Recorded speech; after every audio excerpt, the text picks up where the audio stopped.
My crush accidentally turned me into her twin. It was always her smile that captivated me. Chloe Miller. Effortlessly beautiful, radiating confidence, a little unpredictable. The kind of girl who made everyone feel like they were the most important person in her world. But for me, she was the world. I'd had a crush on her since high school. One of those unshakable, all-consuming feelings that never really fades, no matter how much time passes or how grown-up you pretend to be. My name is Alex Reed. Just your average 22-year-old guy, working part-time at a tech repair shop, trying to finish community college, and desperately hoping no one ever found out about the one thing I'd kept hidden from the world, my profound connection to femininity. It wasn't about being gay or not feeling man enough. It was something deeper, an innate pull towards the fluidity and expression of female identity. It started small, secretly trying on my older sister's tights as a kid, experimenting with lip gloss in the privacy of my bathroom, watching makeup tutorials at 2 a.m. when everyone else was asleep.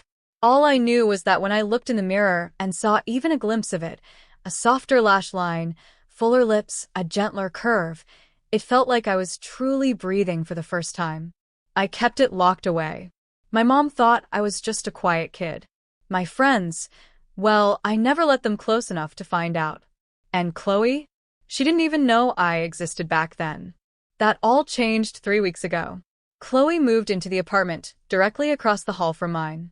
I found out by accident, heard the commotion, opened my door, and there she was, standing barefoot in cut-off shorts, directing the movers like a queen. When she turned and smiled at me, I swear my heart stopped. "Hey, neighbor," she said, tossing her sun-kissed blonde hair over one shoulder. "Alex, right?" She remembered my name. Since then, we'd run into each other more often. She'd ask me to help her lift a box or borrow some sugar, or just talk about the eccentric neighbor who always glared at us in the hallway. It was casual, but I lived for those moments. Every glance, every laugh. And then last Friday, everything changed. She invited me over for wine. We were sitting on her couch, sipping from mismatched glasses, reaching that buzzy state where you say things you normally wouldn't. She had her legs tucked underneath her, a silk robe loosely draped around her, radiating an aura of effortless ease. "Can I ask you something personal?" she said suddenly, her eyes narrowing slightly. I froze. Sure." She studied me for a moment, like she was peeling back layers. "Have you ever wondered what it's truly like to be a girl? I mean, really, truly understand?" My heart stopped. Was this a trap? Did she know something? I laughed nervously. "What?" "Like wearing heels and makeup? That kind of thing." She shrugged, swirling her wine. "Yeah, I don't know. Sometimes I think about what it would be like if a guy could really understand what we go through. Like how different it must feel walking in a dress, or looking in the mirror and seeing a totally different person staring back. The power of it. The vulnerability." I nodded slowly, unsure of what to say, my mind reeling. She leaned closer, her voice dropping almost to a whisper. "You'd be pretty convincing, you know, if you ever tried." I nearly dropped my glass. Was she flirting? Was she teasing me? Or was this something else entirely? I mumbled something about needing to go, and practically stumbled out of her apartment, my head spinning. That night, I couldn't sleep. Her words echoed in my mind. You'd be pretty convincing. Did she know? Was she challenging me, or was she, impossibly, offering an invitation? The next few days, I avoided her. I was too afraid of what might happen if she brought it up again. But the truth was, I couldn't stop thinking about it. Chloe had always had a twin sister, Maya. They used to be inseparable, almost identical in looks, though opposites in personality. But Maya had moved to the West Coast 2 years ago, pursuing a career in digital art, and Chloe rarely talked about her now, saying she valued her privacy. Still, the resemblance was etched in my memory. I'd seen them together once at a high school event, and the image stuck with me. Chloe with her playful smirk, Maya with her quiet, artistic elegance.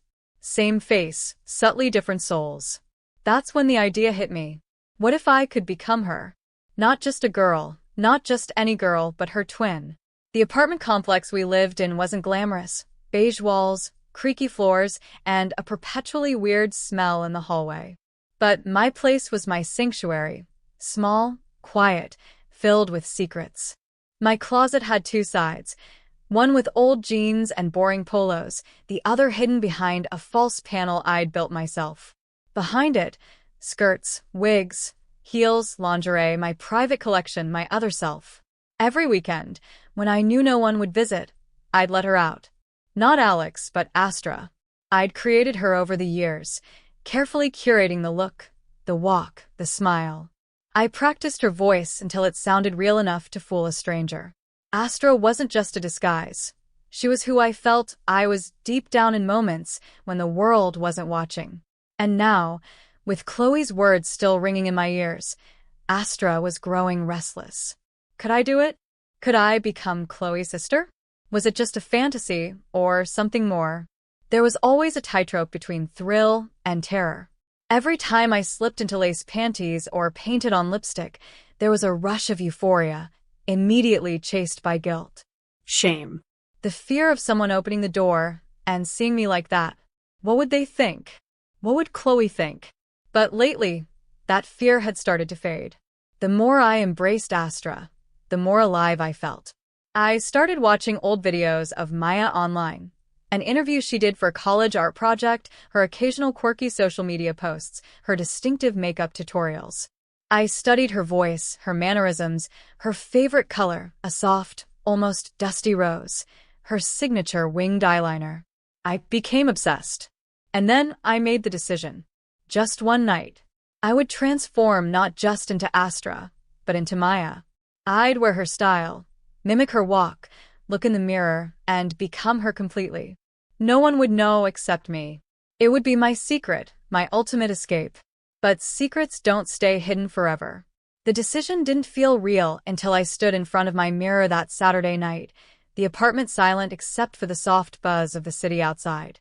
My hands trembled slightly as I reached for the dusty rose dress I'd ordered online 2 weeks earlier. It wasn't exactly Maya's, but it looked just like one she wore in that college video. Flowy, soft, delicate around the neckline. The moment I slid it off the hanger, my heart started racing. This wasn't just cross-dressing. I'd done that a dozen times before, always in secret. This was different. This was impersonation, emulation, becoming someone real, someone Chloe knew, someone Chloe loved. I laid the wig carefully on the dresser, a silky brunette bob parted slightly to the side, just like Maya used to wear. Makeup was already lined up. Foundation, concealer, blush, eyeliner, mascara, lipstick. A muted rose gloss, subtle like Maya's signature look. I stripped slowly, each layer coming off like shedding Alex's skin. First the t-shirt, then the boxers. I'd shaved everything the night before, legs, chest, arms. The cool air kissed my bare skin as I slipped into the pale pink bra and matching panties. They weren't Maya's, but they felt like hers. Feminine, delicate. The dress came next. Pulling it over my head was like stepping through a portal. The fabric hugged me gently, fluttering slightly as I moved. I zipped it up, then stepped into the beige heels. I wobbled at first. Maya always walked like she was floating, but I'd practiced. At the vanity, I took my time. Foundation, powder, contour. The eyeliner was tricky, but I nailed the wing on my second try. Lashes curled, lips glossed, wig secured. I clipped on a pair of simple pearl earrings, just like the ones Chloe mentioned she'd given Maya in an old birthday photo. Then I looked in the mirror, and there she was. Maya. Or at least the version I'd built from memory, obsession, and silent admiration. My heart pounded. I could barely breathe. This was me. This was the person I'd always imagined when I closed my eyes. The girl who had always been just out of reach. But now she was here, in my reflection in my skin. Astra was gone. Maya stood in her place. For the first 30 minutes, I couldn't stop smiling. I moved around my apartment slowly, imagining what it would be like to live like this, making tea, picking up a book, looking out the window, all while dressed as Chloe's twin sister. It felt so natural, so right. But soon, the cracks began to show. I sat on the couch, clutching a mug in both hands, and the anxiety crept in like a shadow. What was I doing? Pretending to be someone real? Someone Chloe knew intimately? What if she found out? What if someone saw me through the window? Suddenly, the dress felt too tight, the wig too warm, the earrings too heavy. I stood up, pacing, heels clicking on the floor like a timer counting down. What if this wasn't just fantasy anymore? What if I was falling into something I couldn't escape? That's when I heard it. A knock. 3 sharp raps on the door. I froze. My blood turned to ice. I wasn't expecting anyone. I never had visitors while dressed like this. I tiptoed toward the peephole, praying it was just a delivery or a neighbor passing by. But no, it was Chloe. She stood there in her pajamas, barefoot again, her phone in one hand and a worried look on her face. "Alex," she called softly. "Are you okay?" I heard some weird noises. Panic surged through me like fire. My hands trembled. I looked down at myself. Heels, wig, pearls, makeup. I was Maya. There was no hiding this. I backed away from the door, breath shallow, heart hammering. What now? I couldn't open the door. Not like this. But she knocked again. "Your lights are on. Can you open up?" I stood frozen for what felt like an eternity. I could lie. Pretend I was asleep or in the shower. Or I could speak through the door, lower my voice, keep her from knowing. But my mouth was dry. My brain refused to work. And then the doorknob jiggled. She tried to open it. It was locked. Thank God. But the fear was now choking me. I dropped to my knees behind the couch, hiding, shaking, listening as Chloe finally sighed. "Okay, just call me if you need anything, all right?" Her footsteps faded. I stayed there on the floor, heart thudding, knees weak. That was too close. Way too close. But why did part of me wish she had seen? The next morning, I couldn't stop thinking about it. The rush of dressing as Maya. The thrill of nearly being caught. The way Chloe's voice had softened with concern. Maybe I needed to test it further. So I did. Every night that week, I transformed, not just into Astra, but into Maya. I'd perfected the look by now. The way she tucked her hair behind her ears, the subtle smirk, the tilt of her head. I even found one of her old voice clips online and practiced until I could mimic her tone perfectly. I took photos, videos, walked past the mirror like I was on a runway. And then I did something reckless. I created a fake social media account at @my_East Coast Returns. The bio was vague. Back on the East Coast for a bit. Missed you all. I uploaded just one photo. Me and Maya's look, standing near my window, head slightly tilted. Caption: Reconnecting. It was supposed to be harmless. No followers, no tags, just proof to myself that I could be her. But within 2 hours, someone followed the account. Chloe. I panicked. How had she found it? Had the algorithm recommended it? Did she suspect something? But instead of messaging me, she liked the photo, then followed up with a comment. "Eyes, this can't be real." My heart stopped. What did that mean? Was she shocked, angry, suspicious? I didn't respond. I couldn't. I shut off my phone and tried to sleep, but my thoughts kept spinning. Was this the beginning of the end, or the beginning of something else entirely? The next day, something changed in me. I stood in front of the mirror, halfway through removing my makeup, when I paused. One side of my face was still Maya. The other was Alex, half lashes, half lipstick.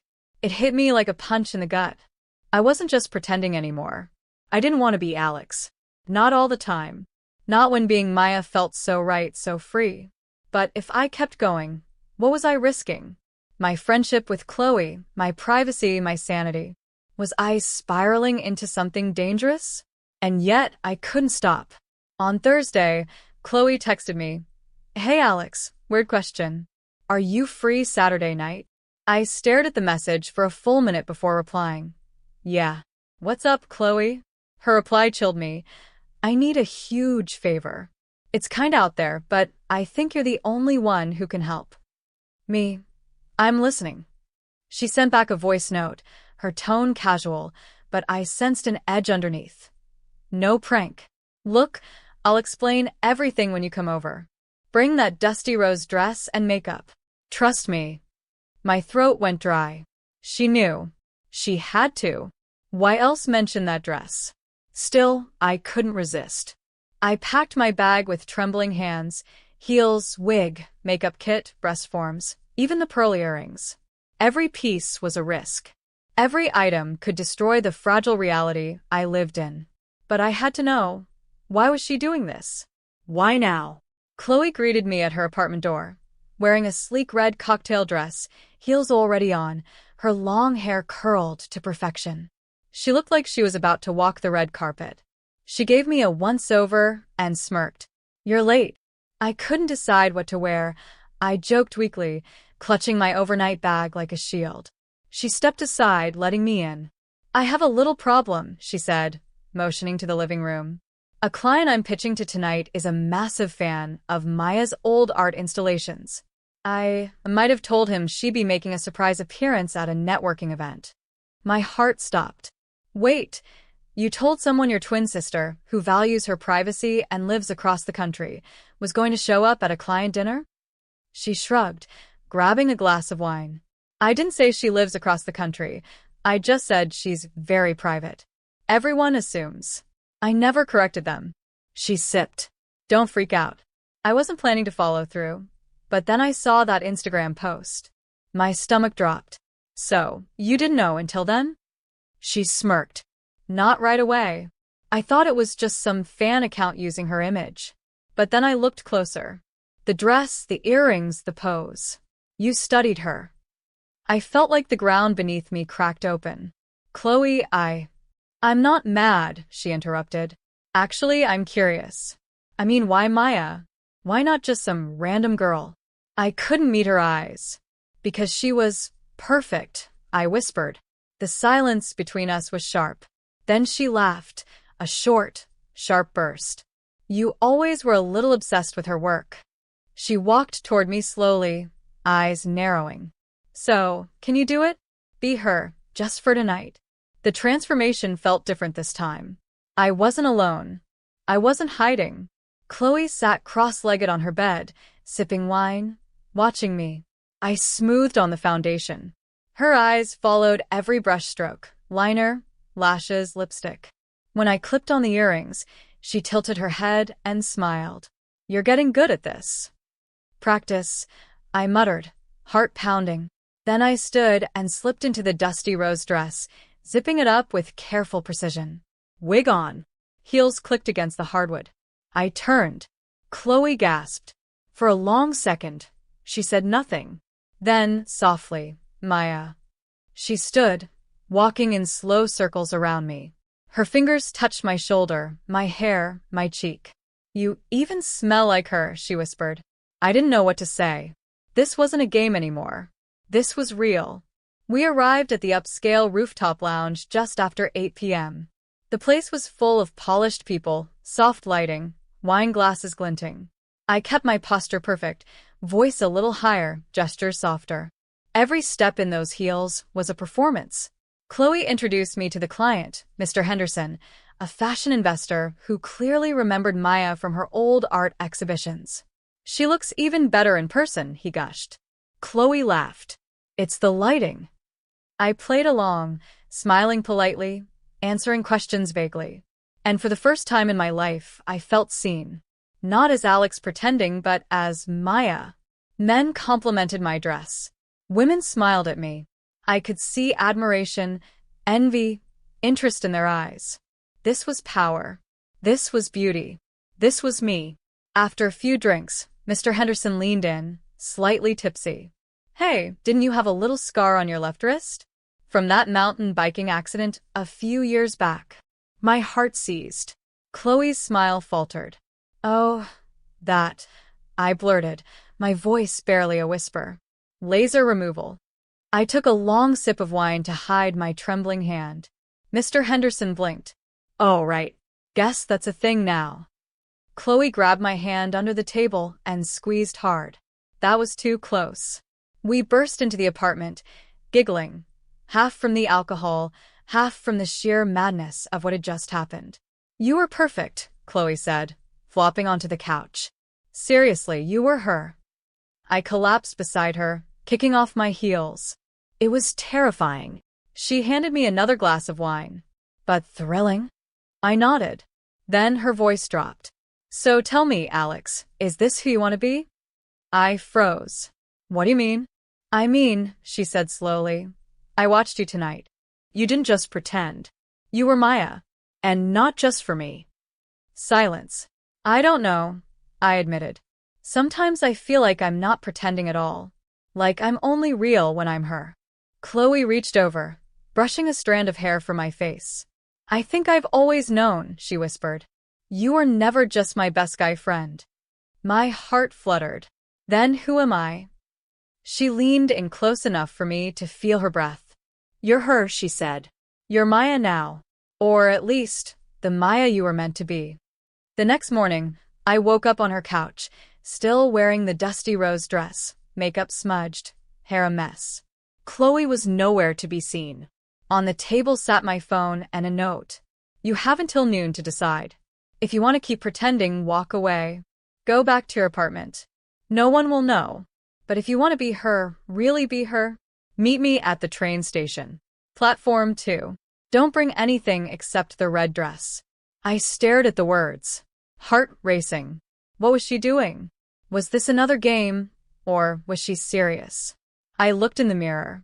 My face was messy, but underneath the smudged makeup, I still saw her. Maya.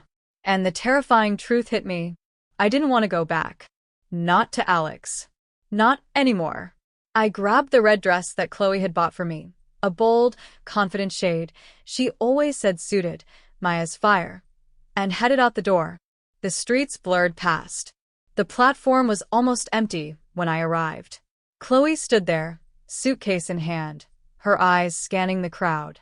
She spotted me, her lips curling into a smile. I stepped closer, heart pounding in my ears. And then a hand grabbed my shoulder. I turned. It was Mr. Henderson, his face a mixture of confusion and anger, holding his phone. Who the hell are you? Chloe's smile vanished. My blood turned cold. Was it over? Had he found out? Would he expose everything? Mr. Henderson's hand clenched my shoulder tighter. Who are you? He demanded again, eyes blazing. You're not Maya Miller. I knew something was off. You don't have the scar. And Maya just posted from Barcelona this morning. I froze. My heels suddenly felt like lead. The red dress Chloe told me to wear clung to my body, now suffocating under Mr. Henderson's stare. Chloe stepped forward fast, sliding between us with a tight-lipped smile. Mr. Henderson let go. He looked at her like she'd betrayed him. Is this some kind of joke? Who the hell is this imposter? I opened my mouth, but nothing came out. I didn't even know what name to use. Chloe didn't flinch. She's my sister, she said slowly. She's Maya. She just prefers her privacy. And her new look. I convinced her to come tonight for you, Greg. Mr. Henderson blinked. But the scar and Barcelona? Laser removal, Chloe snapped, gesturing vaguely. And social media can be deceiving. People change, Greg. Maya wanted to surprise you, but it seems you prefer to believe rumors. Mr. Henderson looked back at me, suspicion clouding his face. I couldn't breathe. I wasn't Maya. Not really. But part of me desperately wanted to be. That was the terrifying part. This is twisted, Mr. Henderson muttered. He backed away slowly, but not before snapping a photo with his phone. Don't worry, I'll make sure the real story gets out. Then he vanished into the crowd. My knees shook. I nearly collapsed onto the bench. I blew it, I whispered. He's going to tell everyone. My job, my life, it's all over. Chloe sat beside me, calm. Let him talk. I stared at her. But he knows. She leaned in close, brushing a strand of hair behind my ear. Let me ask you something. If everyone finds out, would you rather they know Alex or Maya? I didn't answer. I didn't need to. The red dress hugged my form. The wig felt natural. My hands, still manicured from last night, shook, but I wasn't ready to take anything off. Chloe whispered, if you run now, you'll spend your life in hiding. But if you stay, if you become her, become who you truly are, then you take back the story. But I'm not ready, I muttered. She held out her hand. You already are. The train pulled up to the platform. The doors slid open with a mechanical hiss. I stared at the bright, sterile lights inside. A new life. A new identity. Chloe stood, gripping her suitcase. Well, she asked, are you coming? I looked down at my reflection in the train window. Not Alex, not the scared, hiding version of me, but Maya. Confident, beautiful, terrified, but free. I stood, took her hand, and stepped onto the train. The doors closed behind us. But as the train pulled away, the camera panned back to the platform where Mr. Henderson stood in the shadows, phone pressed to his ear. I have something you'll want to see, he whispered. It's about Chloe Miller's sister. Or whoever she really is.